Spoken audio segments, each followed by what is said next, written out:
नमस्ते। तो आज के इस वीडियो में हम लोग क्या करेंगे, पहले ये जो क्वेश्चन है 2017 जेईई एडवांस्ड का, इसको हम लोग सॉल्व करेंगे।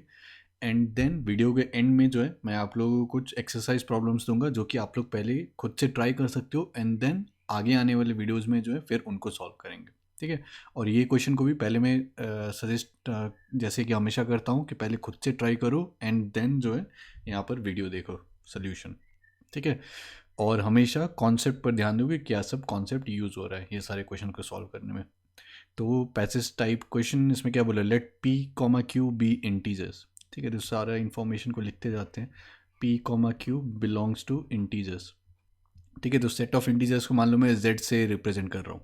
ठीक है। और जिनको इंटीजर्स का मतलब नहीं पता है तो वो इस टाइप से कि 1 2 3 ये सारे हो गए पॉजिटिव, फिर हमारा ज़ीरो, फिर -1 -2 -3 एंड सो ऑन, है ना। तो ये जो पूरा सेट हो गया ये मेरा इंटीजर्स हो गया। ठीक है। अब इसमें क्या बोल रहा है, ये पी क्यू जो है belongs to integers and let alpha comma beta be the roots of the equation this. ठीक है। तो मान लो मेरे पास ये इक्वेशन दिया गया है x² - x - 1 = 0। ठीक है। और इसके रूट्स जो हैं वो अल्फ़ा कॉमा बीटा है। ठीक है। तो जैसे ही रूट्स मेरे को यहाँ पर बता दिया गया है तो दिमाग में क्या सब चमकना चाहिए कि हमारे पास क्या सब इक्वेशन दिया गया है कि अल्फ़ा इसको सेटिस्फाई करेगा, मतलब कि α² - α - 1 = 0, है ना, ये होना चाहिए। β² - β - 1 = 0, ये होना चाहिए। फिर मेरे को सम ऑफ रूट्स पता चल जाता है, alpha plus beta is equal to 1, है ना, माइनस ऑफ दिस। फिर product of roots alpha into beta is equal to यहाँ पर -1, है ना। ये सारा चीज़ यूज़ ना भी आ सकता है लेकिन मैंने बस यहाँ पर लिख दिया, लेकिन एटलीस्ट आपके दिमाग में जो है ये चमकना चाहिए कि ये सारा चीज़, ये इन्फॉर्मेशन मेरे पास अवेलेबल है ना। जैसे ये चीज़ बोल दिया। और फिर क्या बोला, where alpha is not equal to beta, है ना, alpha is not equal to beta. और एक चीज़ यहाँ से सोच सकते हो कि हम लोग सीधा अल्फ़ा बीटा का वैल्यू भी फाइंड आउट कर सकते हैं, है ना, फॉर्मूला यूज़ करके कि अल्फ़ा कोमा बीटा क्या होगा कि -b, है ना, तो 1 ± फिर b² - 4ac। तो इसका स्क्वायर मतलब 1, फिर -4, तो यहाँ पर माइनस माइनस प्लस हो जाएगा तो 1 + 4 तो 5, है ना, डिवाइडेड बाई 2a। ठीक है। -b ± b² - 4ac/2a। ठीक है। तो इसमें से कोई एक अल्फ़ा होगा, कोई एक बीटा होगा। ठीक है। और और है ना, तो ये सारा इंफॉर्मेशन यहाँ पर दिया गया है। ठीक है। फिर यहाँ पर क्या बोल रहा है, for n is equal to 0 1 n is equal to 0, 1, 2 and so on, let, यहाँ पर दिया गया है ए एन। ठीक है। A N is equal to p times alpha to the power n plus q times beta to the power n। ठीक है। ये चीज़ दिया गया है। और फिर और एक यहाँ पर एक एक्स्ट्रा से एक फैक्ट दिया गया है, उसमें क्या बोल रहा है कि अगर a और b जो है वो मेरे रैशनल नंबर्स हैं, ठीक है, तब फिर अगर a + b√5 0 है, इसका मतलब a भी 0 होना चाहिए, b भी 0 होना चाहिए। ठीक है। तो इसको जो है एक बार पहले अलग से यहाँ पर समझ लेते हैं, है ना, कि ये क्या कहना चाह रहा है। काफ़ी सिंपल चीज़ ये कहना चाह रहा है कि अगर a और b जो है वो मेरा रैशनल नंबर को बिलोंग करता है ना। मान लो कि ये q को जो है मैं सेट ऑफ रैशनल नंबर्स बोल रहा हूँ। रैशनल नंबर का मतलब क्या होता है कि कोई भी नंबर जिसको हम लोग p/q के फॉर्म में रिप्रेजेंट कर सकें, जिसमें कि p इंटीजर हो, q इंटीजर हो, है ना, और q जो है ये नॉट इक्वल टू 0, है ना। ये अलग से ये a b p q यहाँ से कोई कांस्टेंट से रिलेट नहीं कर रहा हूँ, ये बस इन जनरल कॉन्सेप्ट बता रहे हैं, है ना। तो जो भी नंबर को हम लोग इस फॉर्म में लिख सकें उसको हम लोग रैशनल बोलते हैं, है ना। और फिर जैसे हमारे पास √2 आ गया, √3 या फिर पाई हो गया, है ना, और फिर कांस्टेंट e जो होता है ऑयलर कांस्टेंट, तो ये सब सारे जो हैं ये इरेशनल नंबर्स हो गए, है ना। तो इसमें क्या बोल रहा है कि अगर मेरे पास a रैशनल है, b रैशनल है, और फिर मैं a + b√5 कर रहा हूँ, ठीक है, और फिर ये जो ये मेरा ज़ीरो हो जा रहा है, तो फिर a को भी ज़ीरो होना पड़ेगा, b को भी ज़ीरो होना पड़ेगा। ऐसा क्यों?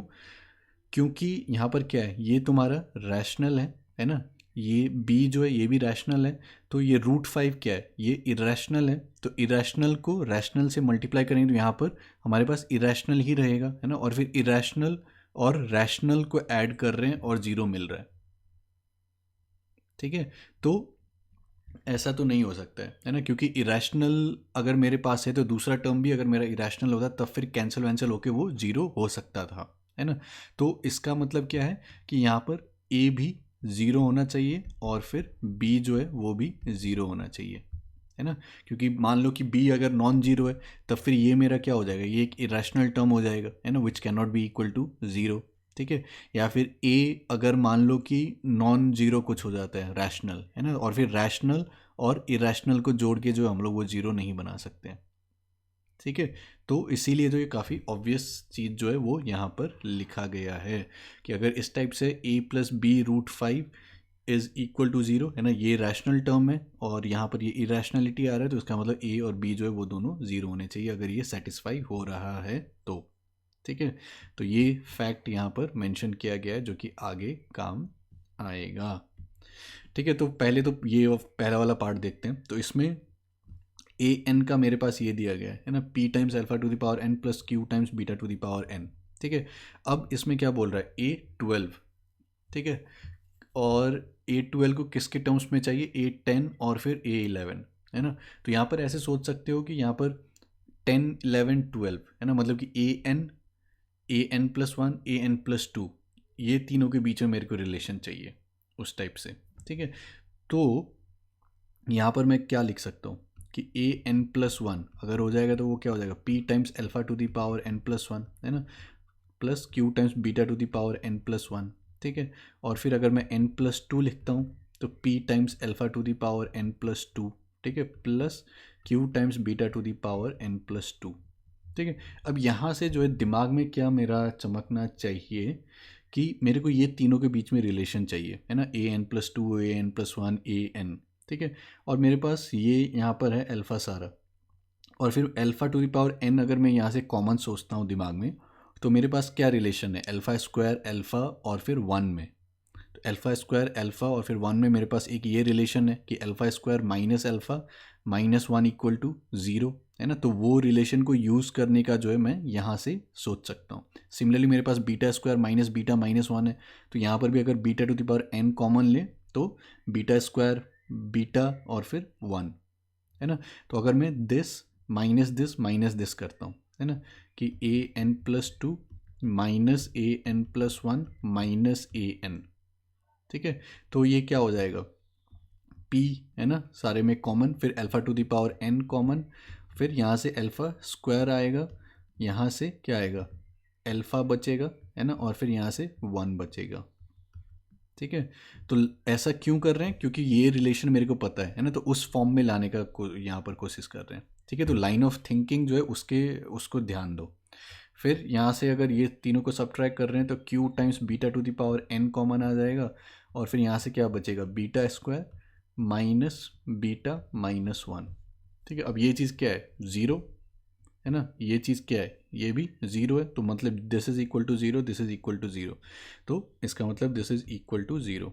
तो इसका मतलब क्या हो गया कि a n plus two is equal to a n plus one plus a n, है ना। और मेरे को रिलेशन क्या चाहिए, a twelve a ten a eleven. तो अगर मैं एन की जगह पर यहाँ पर टेन डालता हूँ तो यहाँ पर क्या आ जाएगा, ए ट्वेल्व, है ना, ten plus two twelve is equal to a ten plus one eleven plus a ten.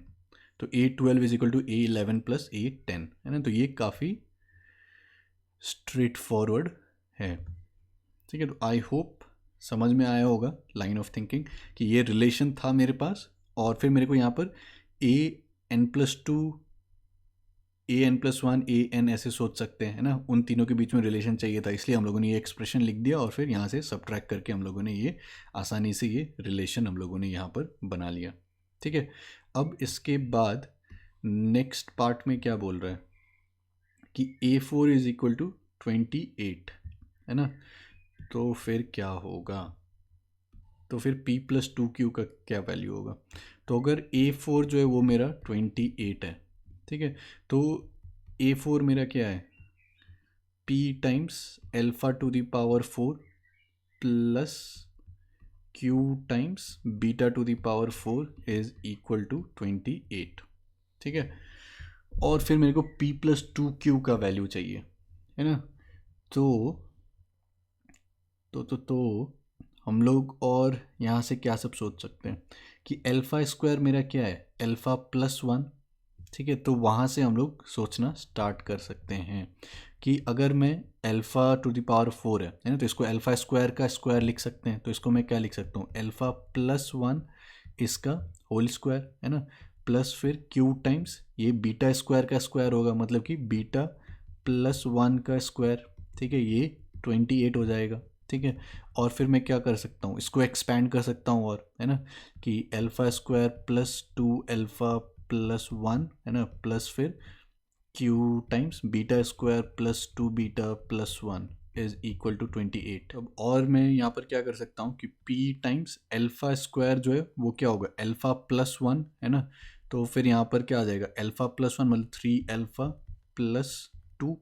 ठीक है, और फिर plus q times beta square को क्या लिख सकते हैं, बीटा प्लस वन, तो फिर three beta plus two, this is equal to 28। ठीक है, तो फिर क्या कर सकते हैं कि अल्फ़ा को मैं बीटा के टर्म्स में लिखना चाहता हूँ। ठीक है, फिर अल्फ़ा मेरा क्या हो जाएगा, वन माइनस बीटा, तो अल्फ़ा वन माइनस बीटा मतलब कि थ्री माइनस थ्री बीटा है ना, मतलब कि थ्री प्लस टू तो फाइव माइनस थ्री बीटा। ठीक है, plus q times three beta plus two, this is equal to 28। ठीक है, तो यहाँ से हम लोग क्या लिख सकते हैं, फाइव पी ये आ जाएगा यहाँ से, यहाँ से माइनस थ्री, या इसको एक साथ लिखते हैं पहले, प्लस टू क्यू। ठीक है, फिर यहाँ से माइनस थ्री बीटा पी और फिर प्लस थ्री बीटा क्यू। ठीक है, तो थ्री बीटा को अगर मैं कॉमन लेता हूँ तो फिर q minus p, this is equal to 28। ठीक है, अब ऐसे मैं क्यों लिखना यहाँ पर चाह रहा हूँ कि यहाँ पर क्या है, five P plus two Q ये मेरा एक साथ है एक टर्म। ठीक है, और दूसरा टर्म जो है वो मेरे पास ये है, three times let's say q minus p times beta, this is equal to 28।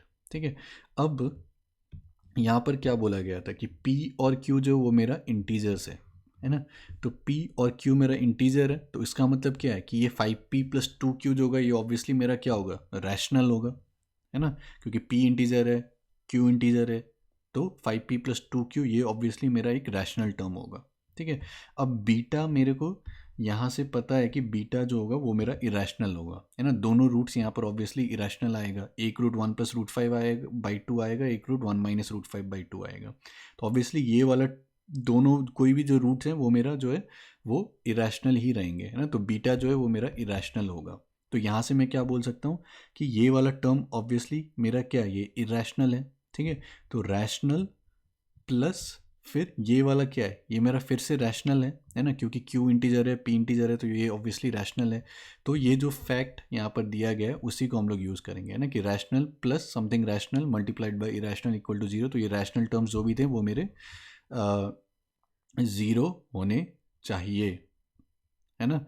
या फिर इस केस में हम लोग क्या बोल सकते हैं कि यहाँ पर मेरा क्या है, ये एक रैशनल टर्म है ना, ये इरेशनल है, यहाँ पर 28 है, या फिर इसको भी दूसरे साइड ला के लिख सकते हो, क्या ना, सारे रैशनल को एक साथ लिख दो, 5p plus two Q minus 28। ठीक है, plus three times q minus p times beta, this is equal to zero. ठीक है, तो ये मेरा क्या है, ये इरेशनल है बीटा, है ना, और फिर ये रैशनल चीज़ है और ये टर्म जो है ये भी रैशनल है। ठीक है, तो इसका मतलब क्या होना चाहिए कि ये वाला जो पर्टिकुलर पार्ट है three times q minus p that should be equal to zero, है ना, तो यहाँ से क्या आ जाएगा, q should be equal to p। ठीक है, ये एक चीज़ आ गया, और फिर हम लोग क्या बोल सकते हैं कि यहाँ से ये वाला जो टर्म है ये भी ज़ीरो होना चाहिए, है ना, तो फिर 5p और फिर 2q। ठीक है, तो 2q को मैं फिर से यहाँ से 2p लिखता हूँ। ठीक है, क्यू के जगह पर p, और फिर माइनस 28 इक्वल टू जीरो, या फिर दिस इज इक्वल टू 28, है ना, तो यहाँ से क्या आ जाएगा, p 4 q मेरा 4। ठीक है, और क्वेश्चन में क्या पूछा गया था, p प्लस टू क्यू। ठीक है, p प्लस टू क्यू, तो ये क्या हो जाएगा, 4 प्लस टू टाइम्स फोर, तो 8 प्लस फोर 12। ठीक है, तो आई होप फंडा समझ में आया होगा आप लोगों को, तो इसका आंसर क्या हो जाएगा, 12। ठीक है, तो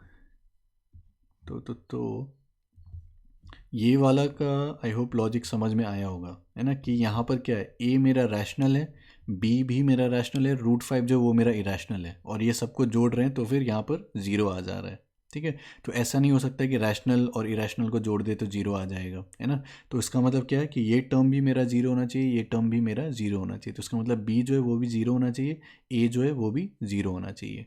ठीक है, तो उसी चीज़ को जो है हम लोगों ने यहाँ पर यूज़ किया कि रूट्स तो हमारा यहाँ पर इरेशनल आ रहा था, मतलब कि बीटा हमारा इरेशनल है, तो यहाँ पर जो मैंने अल्फ़ा को बीटा के टर्म्स में ले गया वो इसी के लिए ले गया था, है ना, कि हम लोग एक बीटा के टर्म्स में यहाँ पर लिख दें। तो ये मेरा पूरा ये बीटा जो है इरेशनल हो गया, ये हमारा रैशनल टर्म आ गया यहाँ पर क्योंकि पी क्यू इंटीजर है ना, ये भी हमारा रैशनल है, तो ये जो है ये हमारा ज़ीरो होना चाहिए, क्यू माइनस पी, है ना, तो Q should be equal to P, तो वहाँ से हमारा ये रिलेशन आ जाएगा।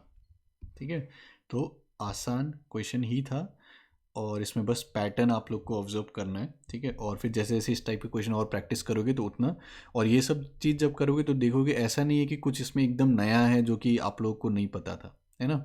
ये बस आपका जो थिंकिंग प्रोसेस है उसको जो है डेवलप करेगा, है ना, वो धीरे धीरे जितना और आगे बढ़ते रहेगा उतना और आप कंफर्टेबल होते रहोगे। ठीक है, तो अगर कुछ भी डाउट है इसमें तो कमेंट्स में लिखिएगा। और अब जैसे मैंने बोला था असाइनमेंट प्रॉब्लम्स, तो ये सारे क्वेश्चंस जो हैं 1 2 3 4 5, ठीक है, तो ये सारे प्रॉब्लम्स जो है आप लोग एज एन असाइनमेंट ले सकते हो, खुद से ट्राई करो सॉल्व करने का आंसर, या फिर क्या प्रोसेस क्या लाइन ऑफ थिंकिंग आप लोग सोच रहे हो ये सारे को सॉल्व करने के लिए, तो उसको आप लोग कमेंट्स में लिख सकते हो, और फिर आगे आने वाले वीडियोस में जो है वो हम लोग ये सारे क्वेश्चन को सॉल्व करेंगे। ठीक है, और जो लोग ऐसा मत सोचना कि ये बस आपको जेई एडवांस में हेल्प करेगा और जेई मेंस में आपको नहीं करेगा, है ना, वैसा वैसा नहीं है, क्योंकि जेई मेंस में भी कॉन्सेप्ट तो वही रहेगा, है ना।